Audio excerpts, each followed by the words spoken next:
But it's an illustration to show that the more you exercise, the stronger that heart gets. And when it's strong, it doesn't have to beat much, because every beat is so strong with the delivery of blood. It is said we only have so many beats per lifetime. So you can see the fitter the person, the longer the life. And I'd like to suggest the better quality of life because of what exercise does to the body. So PACE, progressive acceleration of cardiopulmonary. So there's the lungs. And it was in that book and other books where he quoted the study on the Framingham study. So you can prevent that lung capacity loss by exercising every day. And if you've lost it, you can regain it by the high intensity exercise. So progressive acceleration of cardiopulmonary exertion. You are exerting yourself. There's the PACE. But what I'm ever thankful to Doug McGuff for is he takes you inside the cell. So I'm going to take you inside the cell now. So here's the cell. We've looked at the cell a few times this week. And the glucose goes in. It goes through a 20-step pathway. And the 20-step pathway gives us 2 units of energy. The end result of the 20-step pathway is a chemical form of glucose called pyruvate.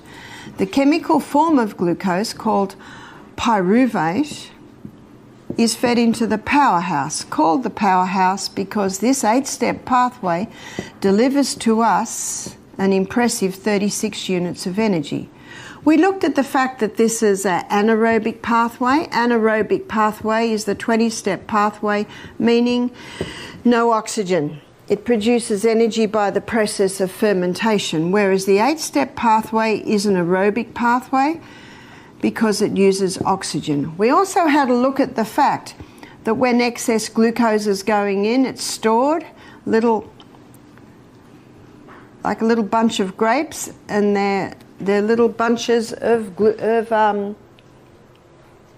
glucose just waiting there. And I'm sure they were used on your morning walk, on my morning exercise this morning, because we only gave you broth last night.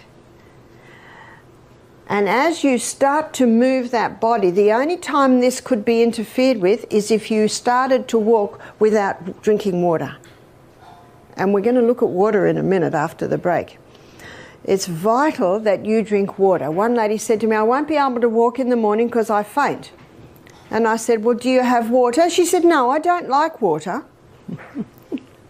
Well, you got to have water. The body needs its water.